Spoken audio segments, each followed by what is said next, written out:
Boa noite a todos e a todas que estão chegando aqui no nosso Facebook para acompanhar a nossa segunda live.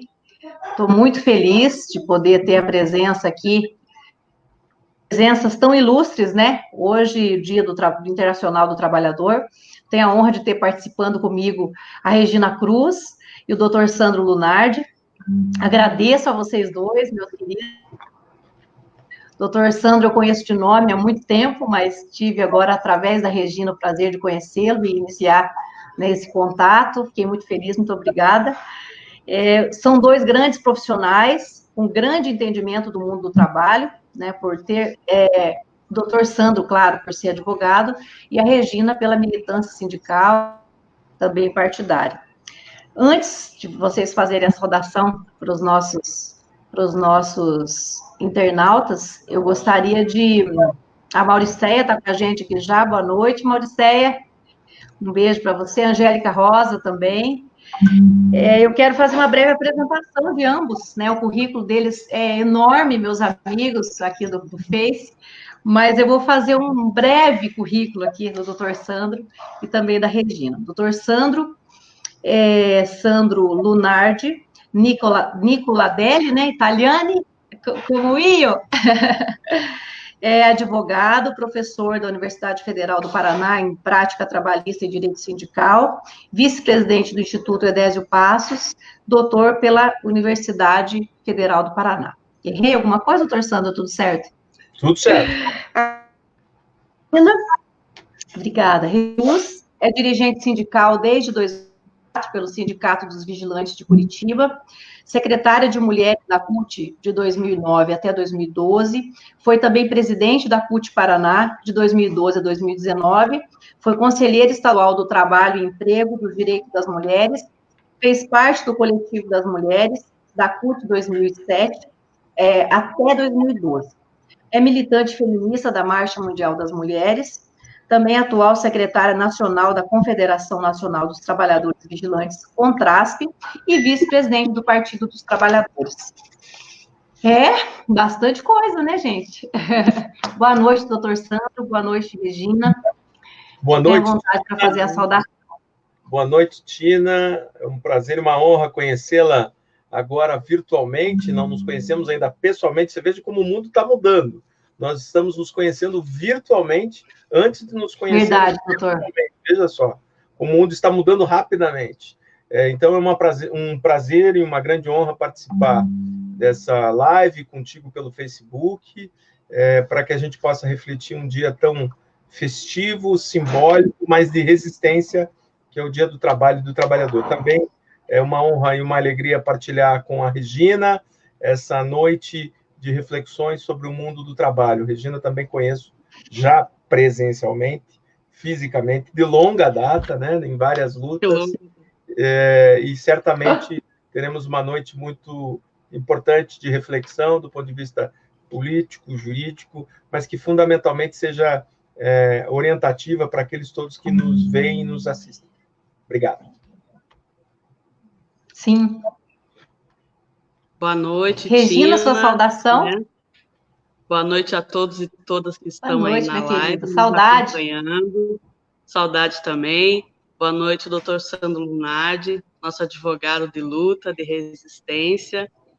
Tina, nossa amiga, companheira, aí de longa data, né, também. Nossa vice-ex-prefeita, né? Falar um pouquinho de você, Tina. Nossa ex-prefeita de Jacarezinho, né? A segunda prefeita mais jovem do Brasil eleita, nossa advogada, conselheira aí do OAB de Jacarezinho, do nosso coletivo de mulheres do PT, né? E tem aí um currículo extenso também, né? Pós-graduando em gestão pública pela UAPG, né? E aí tem aí os mandatos aí, a luta coletiva aí também, junto com o mandato aí, assessora parlamentar do companheiro Arilson, né? Então, é uma guerreira, nossa ex-prefeita de luta e de resistência em Jacarezinho. Obrigada, Regina. Vindo de você, eu fico até acredito um pouco em tudo isso. Eu quero mandar um abraço para o pessoal que está já aqui na audiência, ó. A professora Laura Lemos Gomes do Amaral, o Zé Isaac, ex e futuro prefeito de Santana do Itararé, né, Zé? Também está aqui conosco, cadê os comentários anteriores? A Cíntia Bruno, falando que time reunido. Obrigada, meus queridos, pela audiência, viu? Bom, doutor Sandro, no final, né, nós responderemos, se alguém fizer alguma questão, acho que dá para a gente responder, e depois outras nas redes sociais, né, de cada um também, caso as pessoas perguntem, né? O doutor Sandro, ele também fizemos algumas questões específicas para ele das MPs, das medidas provisórias do Bolsonaro, 927 e a 936, e a Regina para falar sobre a carteira verde e amarelo, porque hoje é dia do trabalhador, nada como falar, né, da questão dos trabalhadores, a vida do trabalho, as dificuldades em tempos de pandemia, com a questão do coronavírus, e também os reflexos dessas medidas provisórias na vida e nos empregos dos trabalhadores brasileiros, né? E antes de começar a falar desses específicos, né, dessas questões das medidas provisórias, doutor Sandro, eu gostaria que você conceituasse para o pessoal, para os nossos internautas e amigos, por que celebrar o Dia do Trabalho? Como que começou isso e qual a importância dessa celebração? Veja só, Tina, é importante a sua pergunta, porque ela nos traz uma reflexão muito significativa do porquê, para além de um feriado, a gente deve refletir sobre o Dia do Trabalho, né? O Dia do Trabalho nasce, sobretudo, num país que a gente acha que não teve luta dos trabalhadores. Ele nasce nos Estados Unidos, né? Da luta dos trabalhadores do século passado, pela melhora das condições de vida, por limitação da jornada de trabalho, e esses trabalhadores são severamente punidos, com, inclusive, penas de morte. E, a partir dessas lutas todas trazidas desses trabalhadores, é que se consubstanciou num feriado que é mundial, né? O 1º de maio é celebrado no mundo inteiro. É um dos pouquíssimos feriados, fora o 1º de janeiro, né? O 1º de maio é um feriado que é reconhecido internacionalmente. Então, todos os países do mundo param, né? As pessoas param para refletir, para festejar o dia daqueles que lutam pela melhoria daquele trabalho, né? Isso é importante a gente remarcar. Sim. O dia de maio é um dia de luta, de resistência, mas fundamentalmente um dia da memória. A memória dos que eram antes da gente e conseguiram conquistar esses direitos que estão consagrados nas legislações, nas constituições, e espelham um pouco de ruído em algum lugar aí, não sei, mas, enfim, espelham esses direitos que têm sido fundamentalmente atacados pelos atuais governos no mundo todo, né? Especialmente em tempo de pandemia. Eu estava, antes de a gente conversar, um relatório da Organização Internacional do Trabalho, dizendo que existem 3,3 bilhões de pessoas que vivem no trabalho. Metade delas, 1,6, 1,7 bilhões, são informais, né? E a informalidade é uma realidade que é brasileira, mas é mundial. E 80% dessas pessoas estão com dificuldades de renda. Então, isso tudo que a gente está presenciando no Brasil é uma realidade existente em todos os países do mundo. Isso impacta a forma de organização da vida, como as pessoas sustentam as suas famílias e daqueles que vivem do trabalho. Por isso, celebrar, refletir o Dia do Trabalho é fundamental para todos aqueles lutadores, como a Regina, como você, que buscam a manutenção das conquistas sociais. E hoje a gente está aqui para conversar sobre as conquistas sociais do trabalho, mas também os ataques aos direitos que foram perpetrados nos últimos tempos. É importante falar isso, porque às vezes as pessoas que não têm um pouco desse histórico acham que é uma festa, que é uma comemoração, como acontece com a gente, né, Regina, no Dia das Mulheres, vem com florzinha, né, o comércio capitalista acaba querendo cooptar no sentido de vamos lá fazer uma festa, vamos fazer um churrasco para o trabalhador e acha que isso é suficiente, né? mas, na verdade, é um dia de celebrar, para lembrar, né, essa luta, porque nenhum direito vem fácil, né, o direito é feito no sangue, no sofrimento mesmo, né. Obrigada, doutor Sandro, pela sua conceituação. Daqui a pouco eu gostaria que, né, você falasse sobre as medidas provisórias, mas, bom, antes eu vou dar mais um alô para o pessoal aqui que está com a gente. Quem mais? O Nelson de Aquino está aqui, a Eliane Bueno, a Flávia Antunes está com a gente também, a Regiane Martins, minha cunhada. Beijão para todos vocês, meus amigos. Zé Isaac está falando que estava com eco, disse que agora melhorou. Obrigada, Zé, por estar ajudando a gente aí. Regina, na sequência, eu queria que você falasse um pouco para a gente, né, dessa questão, desde a reforma trabalhista, que veio, né, lá de trás agora há pouco tempo, mas já faz. E que o que tem acarretado isso na vida dos trabalhadores, e até esse momento, passando pelo Temer e tudo mais, desse momento da pandemia, com essa medida provisória 905, que é chamada de carteira verde-amarelo, né? Embora ela tenha sido revogada em parte, se eu tiver alguma falha, doutor Sandro me ajuda, porque eu sou advogada há quase 2 anos, e o senhor é muito mais, né, doutor Sandro? Então me corrija aí. Embora ela tenha sido revogada em parte, ela ainda está vigente. E caso ela seja votada no Congresso, quais seriam os seus impactos nos direitos dos trabalhadores? E em tempos de Covid, se isso piora para o trabalhador, Regina? Então, bastante perguntas juntas aí, vamos ver. Vamos lá, eu tentei marcar aqui algumas coisinhas. Primeiro, depois do golpe que teve em 2016, e entrou o governo Temer, começou o desmonte, né, da classe trabalhadora. Começou aí um desmonte muito ruim, né, para o nosso povo brasileiro, principalmente para a classe trabalhadora.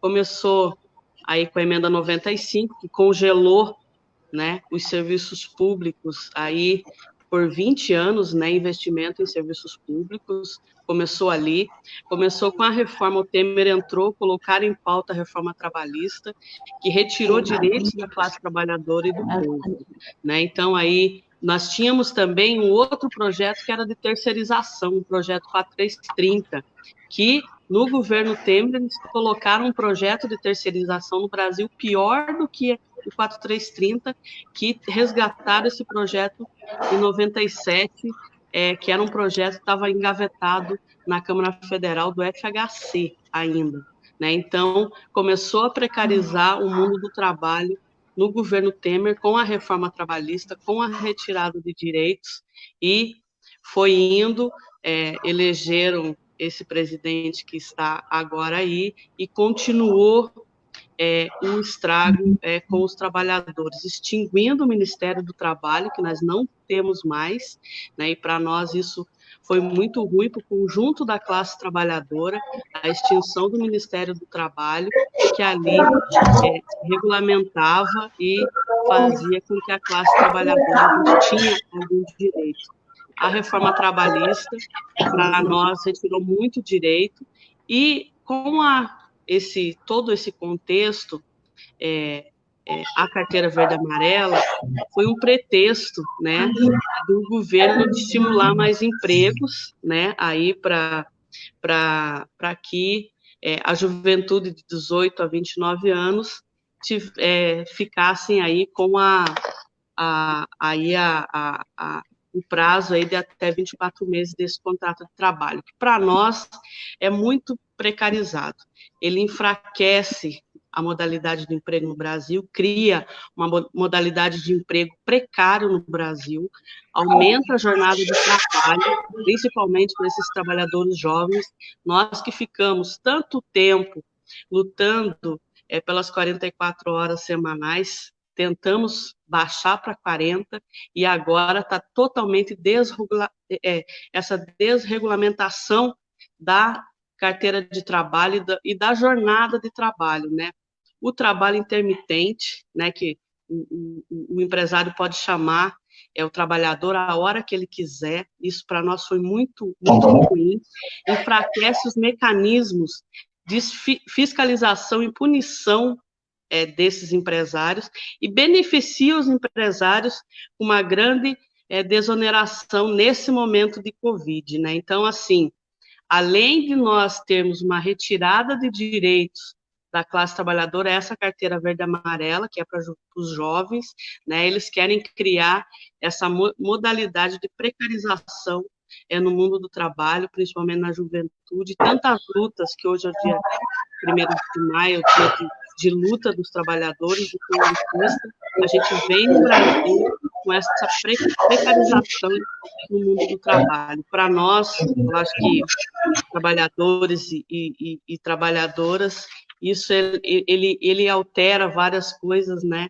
E inclui medidas também que facilitam a demissão dos trabalhadores, né? Sem direito aí, reduzindo as garantias de férias, de salário, do que a gente tinha, né? De PLR. Então, essas coisas aí, todas teve essa alteração muito ruim e virou realmente no Brasil aí essa temporada de trabalho escravo e de precarização no mundo do trabalho, que para nós, que lutamos tanto, né, por conquista de direitos dos trabalhadores, a Convenção Coletiva de Trabalho, não querem que os sindicatos, né, intervenham aí nessa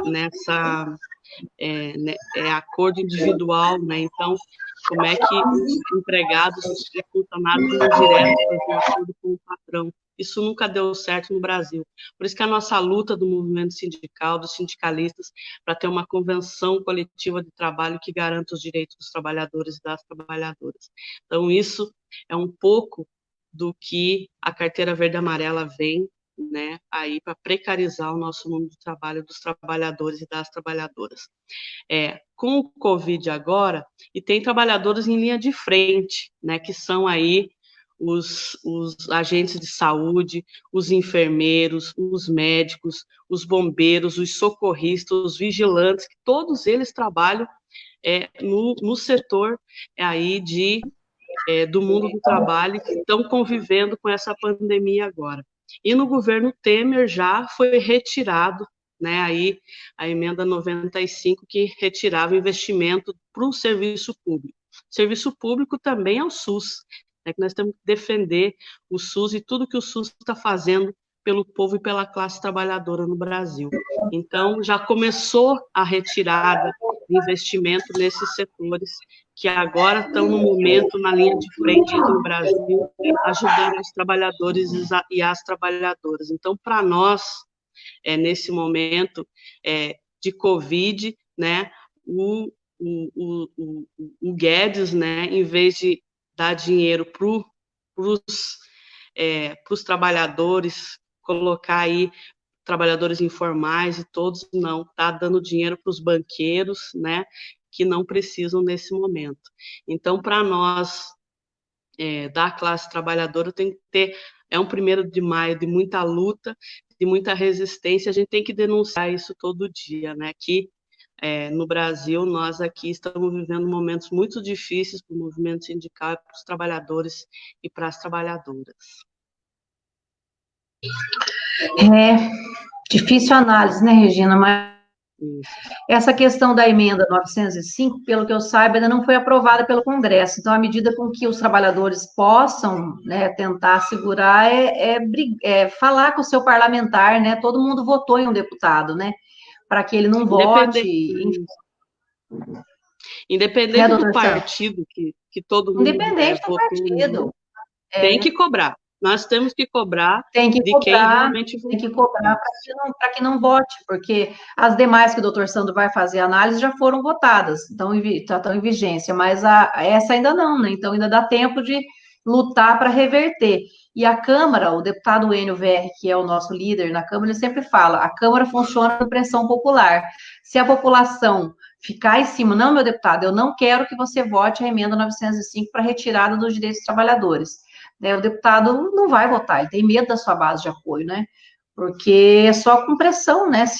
Como o doutor Sandro falou no início, né? Os direitos trabalhistas só vieram através da luta, não veio de graça, ninguém jogou no colo do trabalhador, né?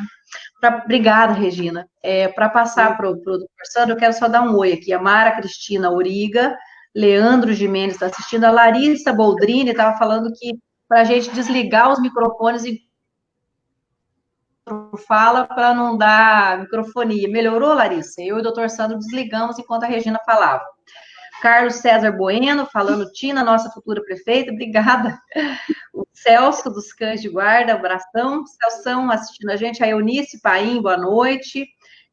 Quem mais que está aqui? A Isabel Evangelista, beijão. A Gesilene Barbosa, bastante gente. Obrigada pela audiência, gente.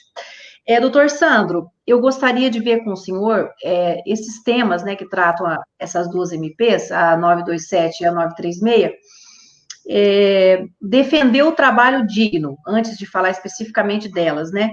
Significa proteger contra a contaminação dos trabalhadores?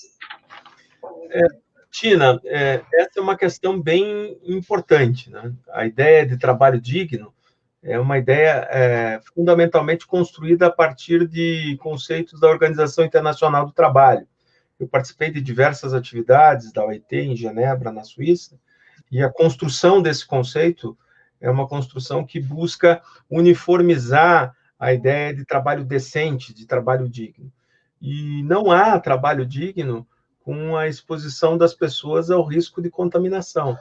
Todos esses trabalhadores que a Regina mencionou, das mais diversas categorias, né? Dos motoristas, primeiro os que estão na linha de frente ali, que são os profissionais da medicina, que saúde, né? São os primeiros guerreiros contra o vírus, né?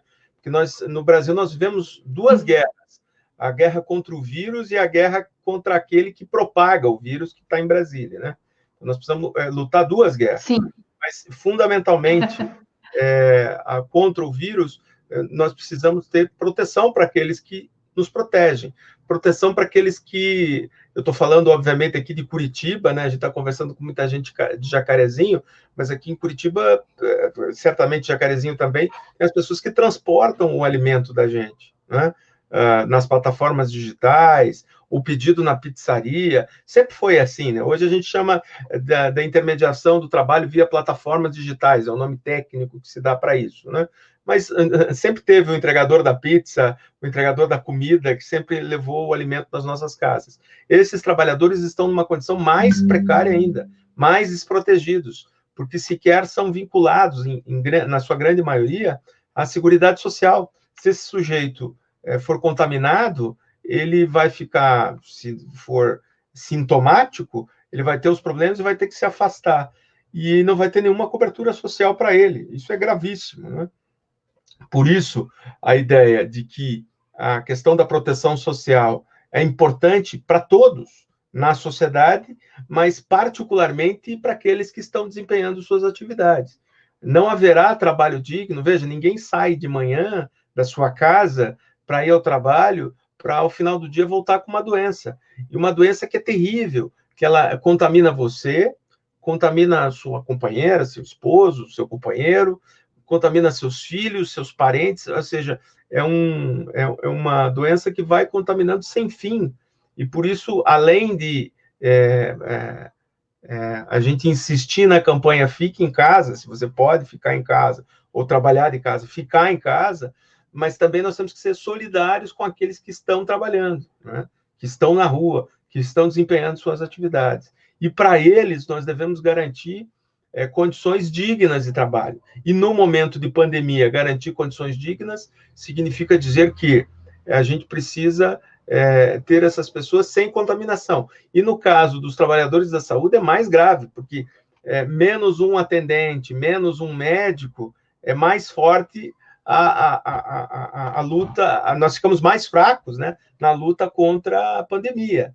Por isso, pedir a garantia dos poderes públicos que deem condições de saúde a esses trabalhadores é fundamental.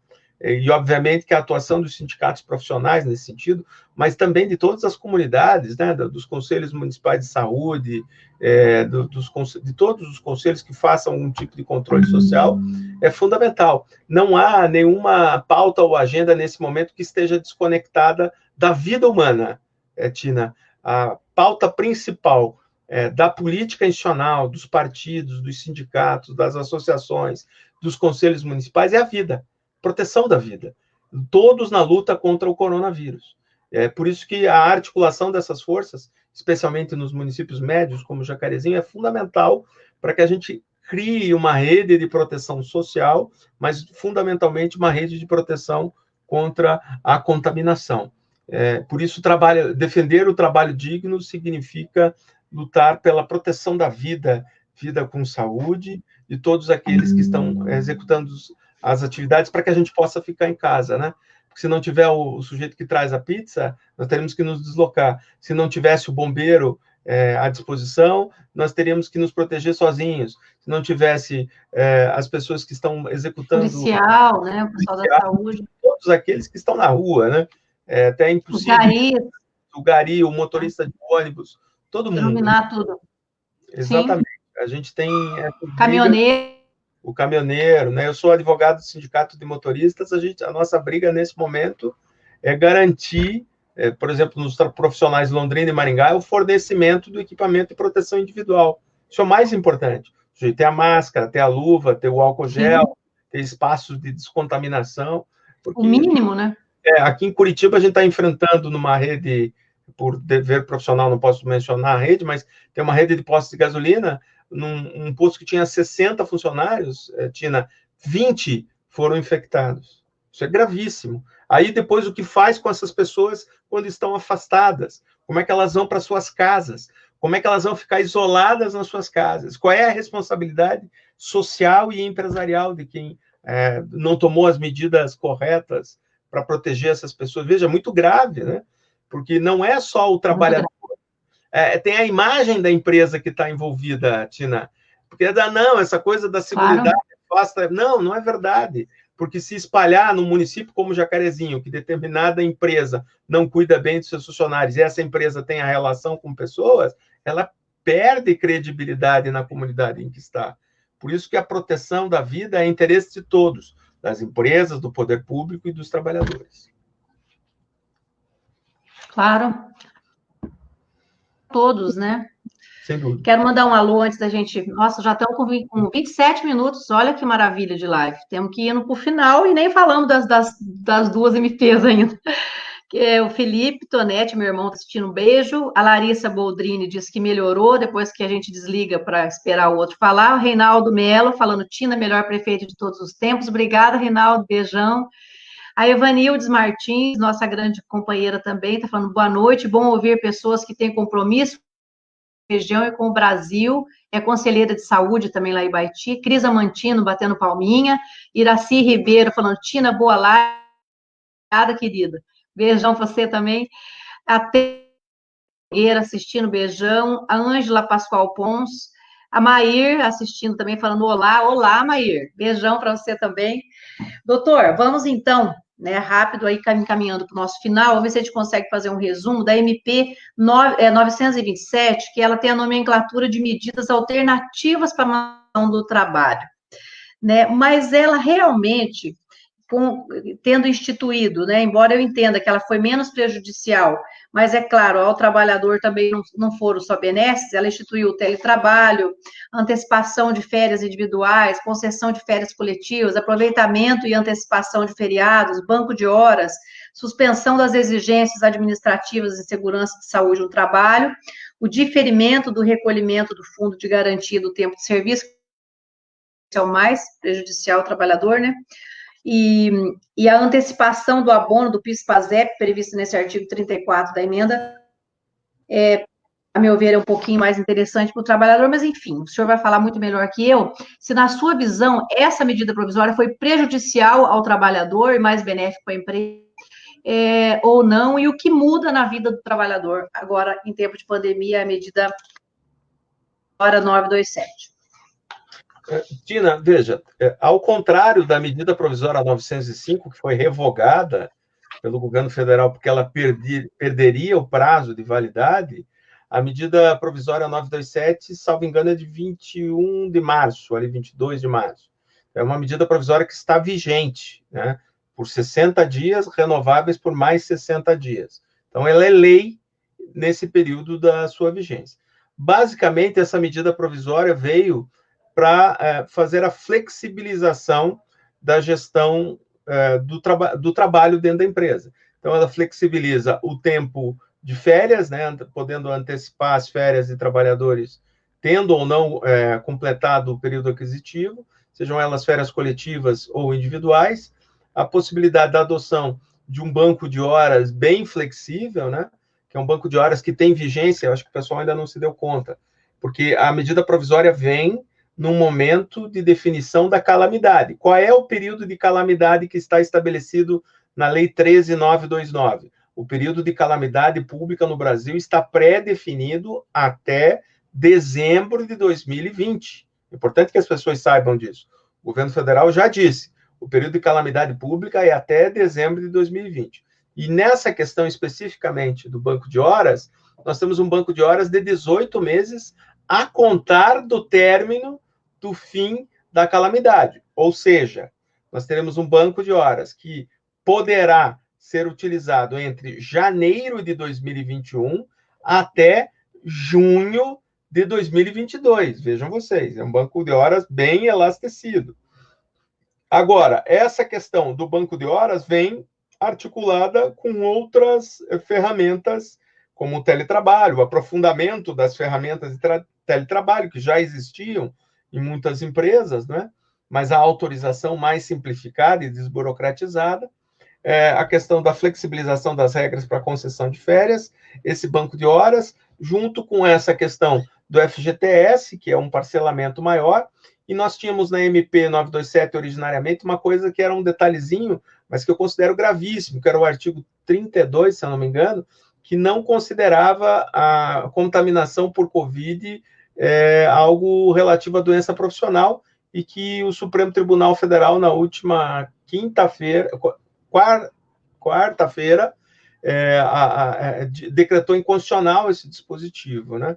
Como também decretou inconstitucional a impossibilidade de fiscalização, o exercício da fiscalização do trabalho nas empresas. Então, esses dois dispositivos não valem mais. Mas, via de regra, a MP 927 trouxe mudanças na forma em que o empregador pode dispor do tempo de trabalho do funcionário, seja concedendo férias, ou seja, o afastando da atividade profissional, embora sejam férias insólitas, né?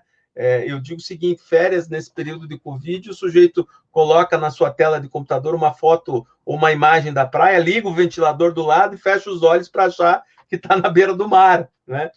A minha sugestão é essa, para pelo menos o pensamento sugerir que está na frente do mar. Mas, infelizmente, é uma ferramenta isso é ruim, para que a gente não tenha a contaminação das pessoas no local de trabalho, né? Além da antecipação do PIS/PASEP, então são várias ferramentas iniciais que o governo adotou para tentar minimizar os impactos do coronavírus. Uma medida que já veio atrasada, depois a gente vai comentar a 936, que foi mais atrasada ainda, né? E que estabeleceu uma dificuldade. Mas o grande prejuízo nisso tudo é que esses acordos podem ser feitos diretamente entre o patrão e o funcionário, colocando de lado o sindicato profissional na intermediação desses direitos. É ruim. Sindicatos.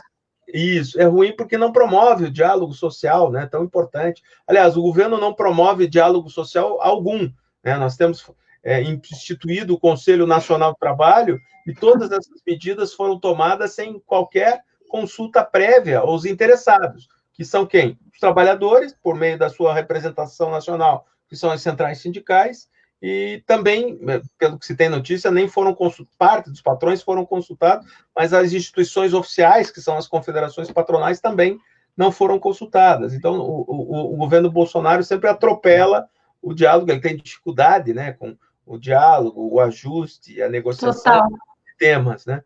Então, a MP 927 espelha um pouco isso, né? É uma medida que impactou os trabalhadores formais, né? Então, é importante que se diga, a MP 927 se aplica a trabalhadores com carteira assinada, né? Urbanos e rurais, trabalhadores domésticos, do campo, todos eles estão abrangidos. Essa MP não é aplicável aos servidores públicos, por mais que, eventualmente, o prefeito, o gestor local, possa estender, por meio de uma regulamentação local, essas possibilidades para flexibilização do tempo de trabalho das pessoas. Então, as minhas observações de natureza geral em relação à MP 927 são essas, Tina. Vou passar para outra, para 936, mas quero mandar um abraço. Olha que coisa chique, doutor Luiz Valério dos Santos, juiz, assistindo aqui, foi meu contemporâneo da faculdade. Um abraço, meu querido, muita saudade. Também está aqui assistindo. Claudinéia Batista falando, queremos Tina de volta como prefeita, sim. Obrigada, Claudinéia. A Flávia Antunes Maquil, minha prima. Flavinha, beijo. Tina, mulher de garra, ótima pessoa. Você é suspeita, Flávia. Claudinéia Batista também, batendo palminha. Carlos falando, Tina, nossa futura prefeita. Ângela Pascoal Pons falando, Tina, Jacarezinho, preciso de você de volta. Obrigada, Ângela. Um beijo. O Carlos César Bueno tá de novo. Falou a Maria de Fátima. Tina Tonetti, Deus abençoe sempre. Obrigada, Maria de Fátima. Beijão. Minha comadre Maria Augusta, boa noite. Boa noite, minha comadre. Beijão. Cleide Consolim batendo palminha. Obrigada, Cleide. A Cris Faria. Tina, futura prefeita. Beijos. Obrigada, Cris. Beijão. Diogo Antônio assistindo. O Ormezinda Carmelengo também. Vamos à nossa última, então, questão, que já passamos 6 minutos, mas vamos... Coisa importante, vale a pena, né, doutor, estender um pouquinho. A medida provisória 936 também está em vigência ainda, né? Ela teve o mote de benefício emergencial de preservação do emprego de renda, mas, sei lá, a meu ver, acho que ela beneficia alguns pontos do trabalhador, como, por exemplo, a ajuda compensatória prevista no artigo 9, em que o empregador pode pagar um auxílio concomitante com o pagamento do benefício, o que dificilmente acontece, né? E outro ponto favorável seria a estabilidade prevista no artigo 10, né? Se tiver uma suspensão no contrato de trabalho por 2 meses, depois tem estabilidade de mais 2. Mas tem vários pontos que são, que prejudicam o trabalhador, né? Ou não? Tô errada, doutor. Fala para a gente aí da hora 936. Então, a MP 936, ela conjuga um conjunto de normas que eu tenho apelidado de direito do trabalho de exceção. Né? É um direito do trabalho que foi construído para fazer frente aos impactos econômicos e sociais da pandemia. Junto a ele, e não diretamente incidente nas relações de trabalho, nós temos a medida provisória 944, que estabelece o financiamento da folha de pagamento, e as demais medidas provisórias que estabeleceram um auxílio emergencial para os informais. No caso da medida 936, nós temos a fixação de um benefício de prestação emergencial, que é devido aos trabalhadores empregados, né, e é aplicável com base na tabela do seguro-desemprego, ou seja, o teto do pagamento desse benefício é R$ 1.813, mas que obedece uma proporcionalidade em diversos pontos. A MP 936 estabelece 2 modalidades novas de flexibilização do contrato de trabalho. A primeira delas é a redução proporcional do tempo do trabalho e da sua respectiva remuneração nos critérios de 25%, 50% e 70%. Então, uma pessoa que trabalha 44 horas semanais pode ter, por exemplo, reduzida a sua remuneração e a sua jornada para 22 horas semanais, com uma redução de 50%. Então, isso tudo estabelece uma redução salarial. E essa diferença é paga proporcionalmente com o acesso ao benefício do seguro-desemprego proporcional ao tamanho da redução. Então, se houver uma redução de jornada de salário de 50%, eu terei acesso a 50% do que teria direito ao seguro-desemprego. Certamente, no final das contas, o sujeito nunca mais vai, nesse período, né, não vai receber a integralidade da sua remuneração. Vai ter uma diferença que vai oscilar entre 5% e 25% de redução. A outra possibilidade é a da suspensão do contrato de trabalho. A suspensão do contrato de trabalho é a condição objetiva em que o trabalhador não mais exerce suas tarefas e o empregador pode afastá-lo por até 60 dias. Neste caso, nós temos 2 regras. Se a empresa for simples, ela está imune ao pagamento de uma ajuda compensatória. Se for uma empresa que tenha faturamento acima do Simples, ou seja, acima de 4.800.000 reais, com base em 2019, ela deverá complementar essa suspensão com o pagamento de uma ajuda compensatória mensal no importe de 30% do que seria a remuneração desse trabalhador. Então, esses são os impactos decorrentes da suspensão, dessa hipótese. Então, o empregador pode optar pela redução ou pela suspensão. Nos dois casos, a gente vai acessar o seguro-desemprego proporcionalmente. Então, no caso da suspensão, também haverá aplicação de uma tabela de até 70% incidente no que seria o valor do seguro-desemprego. A suspensão pode ser feita em até 60 dias e a remuneração proporcional de jornada de salário em até 90 dias. São essas duas condições. E também, de acordo... E elas...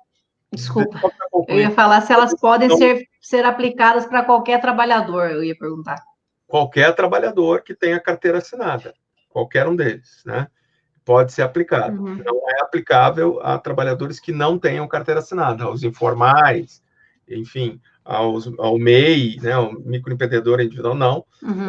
Para eles, não. É só para trabalhadores empregados com carteira assinada. Esses podem acessar o benefício de seguro-desemprego nessas condições. Mas também o Supremo Tribunal Federal entendeu que essa condição pode ser pactuada diretamente entre empregados e patrões, sem a intermediação do sindicato, estabelecendo, portanto, uma regra... Que é ruim para o trabalhador, né? Ruim para o trabalhador. E, além disso, o acesso ao benefício, esse é um alerta importante que eu quero deixar para todo mundo que nos assiste, Tina. As pessoas, por exemplo, vamos admitir pessoas que deram entrada ali pelo dia 15, 20 de abril, no pedido de benefício. Certamente não haverá o pagamento, como as pessoas devem estar esperando, até o dia 5 de maio. Porque o governo vai levar um tempo para processar isso, né, internamente no Ministério da Economia, e o pagamento desses benefícios deve vir possivelmente ali pela metade de maio. Então, nós vamos ter um momento de muita angústia, de aflição e de não pagamento do benefício. Isso vai... eu quero antecipar aí um possível problema, até para as pessoas que estão nos vendo ou que queiram dar dica para alguém, não contarem com essa remuneração já no 5º dia útil do mês, que certamente ela não virá. Vide o exemplo dos benefícios de R$600, o benefício emergencial pago às pessoas informais. Isso que eu ia comentar. Esse é um problema uma dificuldade para acessar, né, o sistema, e congestionado, pessoas na fila, com o perigo do coronavírus, quer dizer, se aglomerando, muito pior, né? Ou seja, né, na verdade, o trabalhador foi o mais afetado em tudo isso, mais uma vez, né? Deveria ter sido feito... Claro que o empresário tem que ser ajudado, de modo especial o pequeno empresário, o empreendedor individual e tudo isso.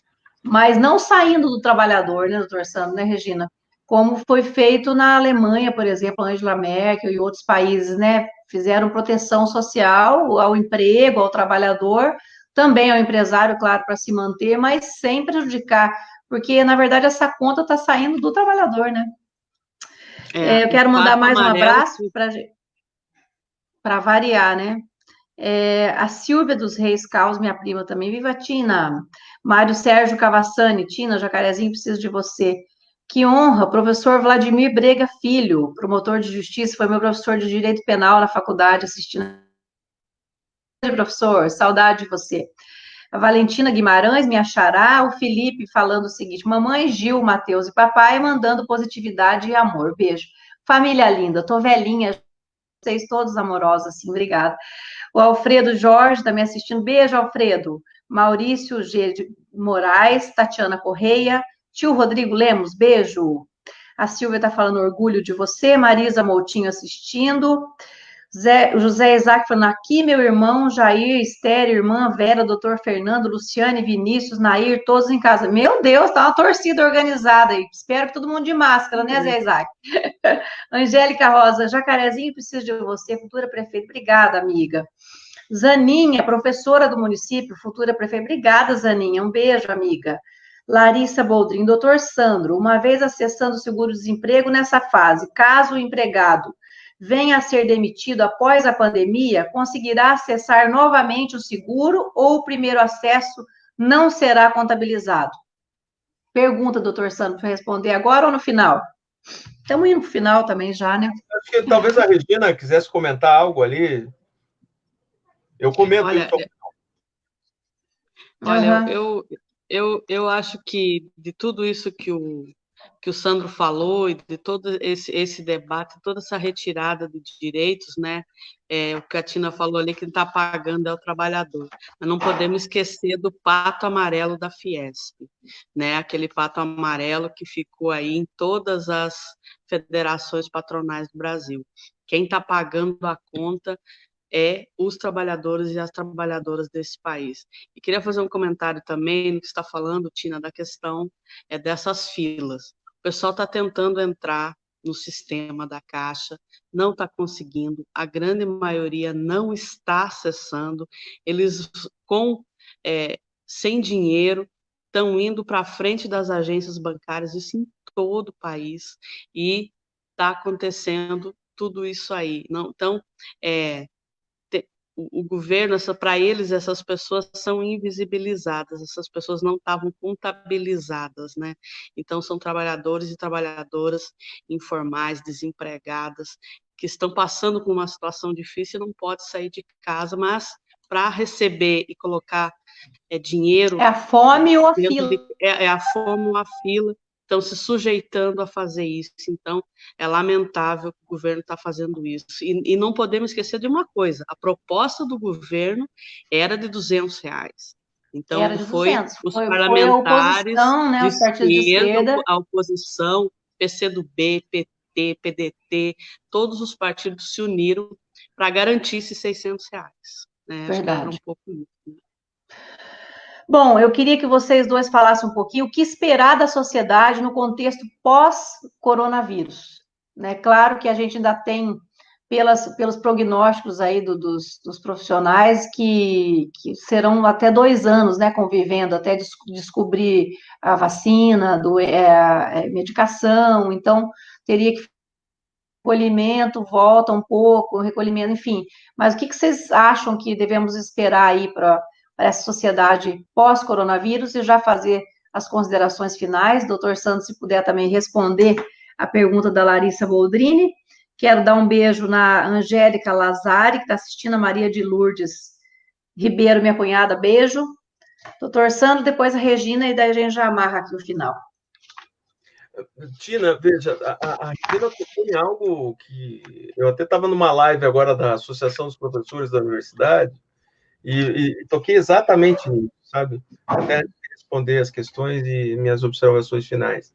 A crise sanitária fez emergir o Brasil real. E o que é o Brasil real? É o Brasil de pessoas que não estão documentadas, ou seja, elas não existem para o Estado, né? Para nós do direito, né, o registro civil, a existência da pessoa física no Estado, né? A pessoa não tem RG, não tem CPF, então ela não existe para o Estado brasileiro. Então, veja, para acessar uma possibilidade de inclusão econômica, que é o pagamento dos R$600 ou do 1.200, ele fez emergir algo que estava escondido.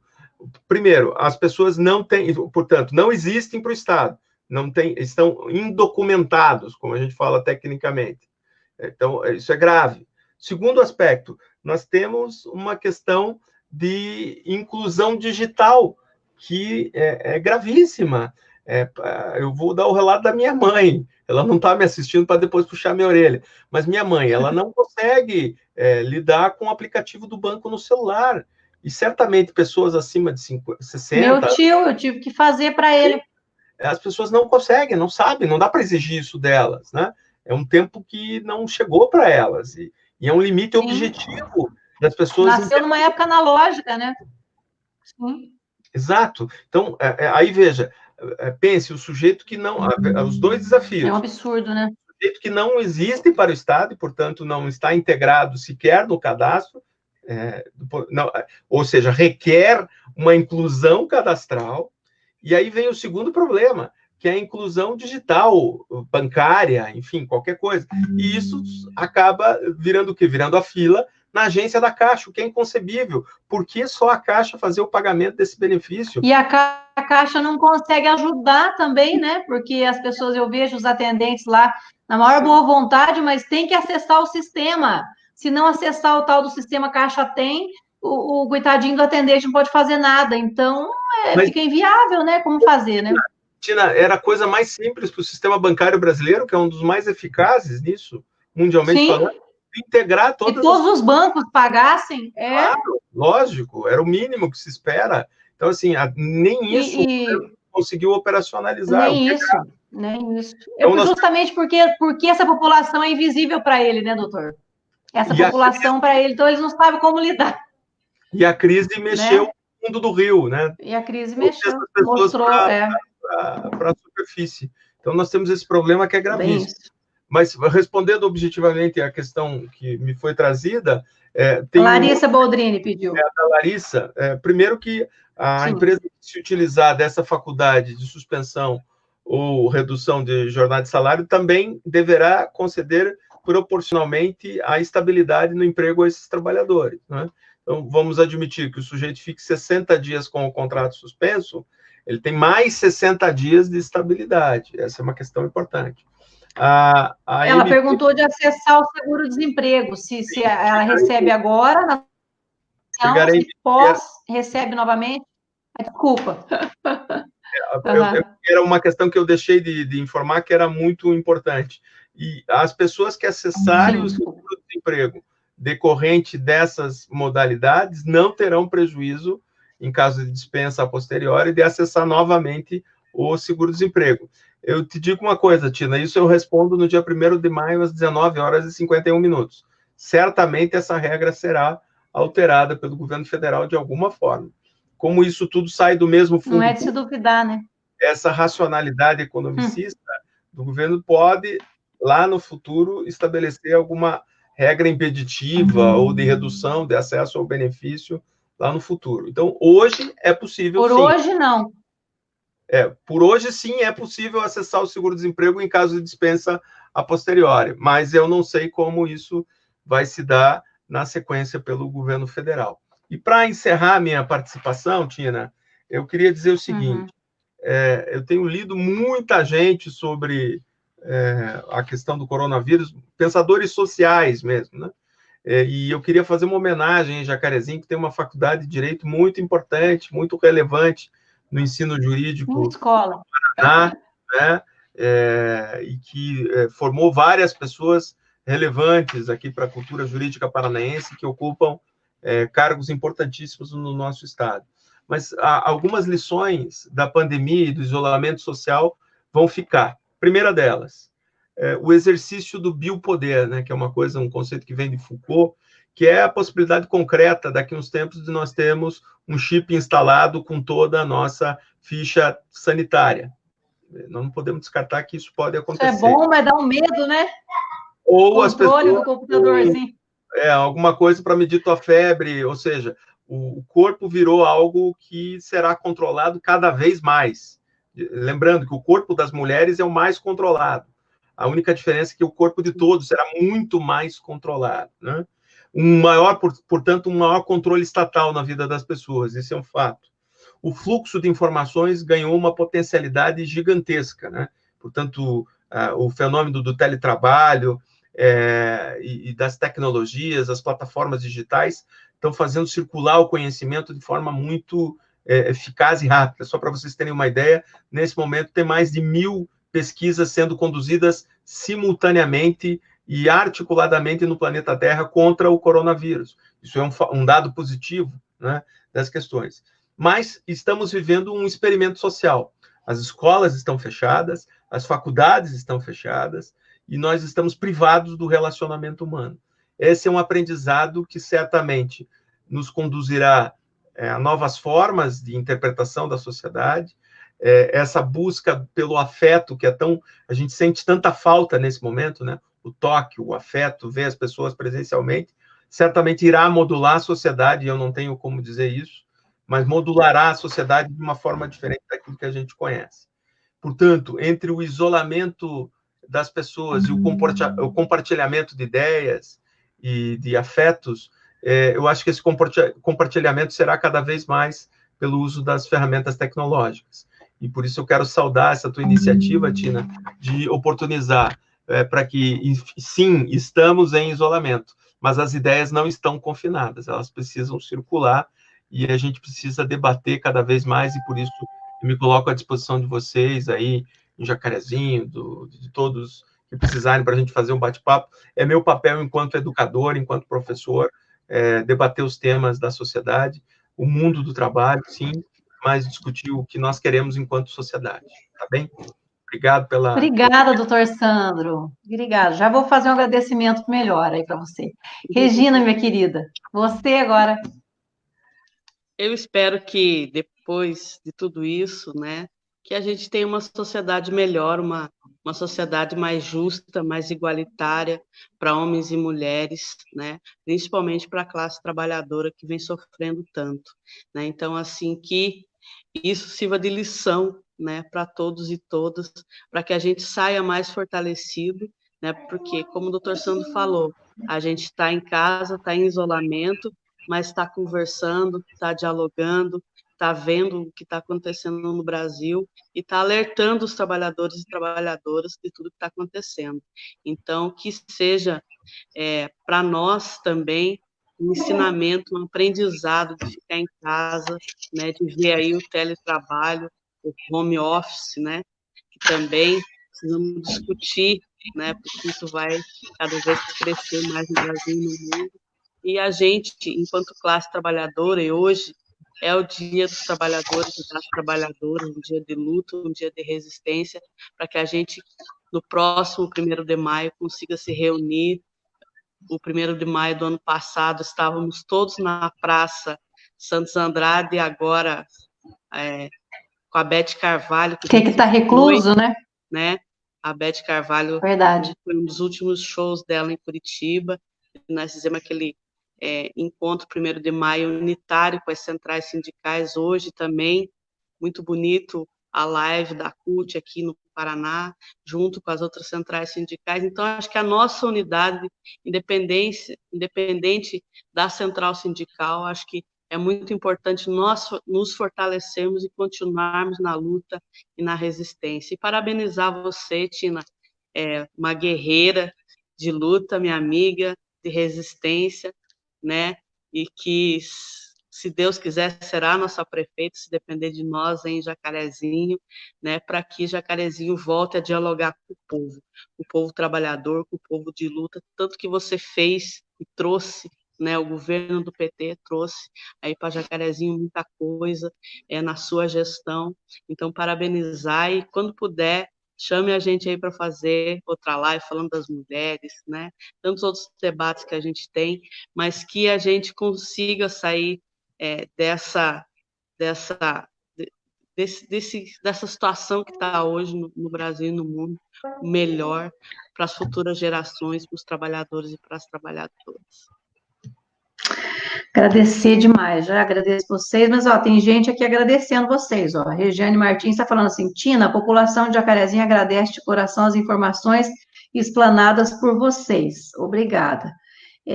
A Mauricéia também, parabéns pela live e contribuições, Tina, doutor Sandro e Regina. Então, aí eles já estão agradecendo em meu nome também vocês. A Cidinha Quirino está aqui também, a Luciana Garbellini também assistindo. Gente, foi maravilhoso, só tenho que agradecer mesmo. A Regina é uma amiga, né, antiga, que me inspira pelas lutas, mulher guerreira. Obrigada, Regina, por ter enriquecido tanto a nossa live. Doutor Sandro, então, que conheci virtualmente, mas já virei amiga de infância, porque falo com ele até à noite, né, doutor Sandro? Incomodo, doutor Sandro. E que é um grande profissional do direito, né, um grande jurista, um grande professor da nossa universidade, também grande militante pelos direitos dos trabalhadores, que fiquei demais de feliz, muito honrada mesmo pela sua participação aqui conosco, dando tantas informações, né, para os trabalhadores que nos perguntam, e então a gente fiquei muito feliz. Sou advogada, mas ainda perto da sua carreira, da sua trajetória, então eu fico muito feliz pela sua contribuição, dizer que eu aprendi muito com vocês. Eu quero deixar aqui aos trabalhadores do Bertolt Brecht: privatizado, Privatizaram sua vida, seu trabalho, sua honra de amar, direito de pensar. É da empresa privada o seu passo em frente, seu pão e seu salário. E agora, não contente, querem privatizar o conhecimento, a sabedoria, o pensamento que só a humanidade pertence. Então, preciso dizer para os trabalhadores, unam-se, vamos nos unir. Não permitam que isso ocorra, né? E para tanto, como diria o filósofo e professor brasileiro Mário Sérgio Cortella, que tenhamos esperança, mas não no sentido de esperar, e sim no sentido de esperançar, né? E também tem a Monja Coen, que eu gosto muito, ela sempre diz, nada é fixo e nada é permanente. Se nós nos unirmos, nos cuidarmos desse isolamento social e também em todos os cuidados para os trabalhadores, como o doutor Sandro falou, né? As empresas tiverem esse pensamento também, junto, cuidando, porque cuidar dos trabalhadores é cuidar de toda a sociedade, com as instruções da Organização Mundial da Saúde, nós passaremos por tudo isso também. Há de ser uma crise que vai passar, né? Nada é fixo, nada é permanente, então vai passar. Quero mandar um grande abraço, mais uma vez, e fique em casa o quanto puder, né? E que vocês tenham muita vida, muita saúde para continuar cuidando e dos trabalhadores. Obrigada, gente. Tchau, tchau. Obrigada, tchau, tchau. Obrigado, Tina. Obrigado, Regina, por compartilhar essa noite. Seguimos esperançosos com um futuro melhor, com muita saúde e alegria, e certamente podendo todos nos abraçar dentro em breve. É isso que eu desejo a todos. Boa noite. Com certeza também. Boa noite. Doutor Sandro aí, né, um companheiro de luta, foi que me trouxe para o movimento sindical numa chapa em 2004, no meu sindicato, né, doutor Sandro? Então já faz um bom tempinho que a gente se conhece, então aí, dentro do PT, dentro da luta, da resistência, um beijo a todos e todas que estão nos assistindo, e um feliz Dia dos Trabalhadores e das Trabalhadoras para todos e todas. Obrigado.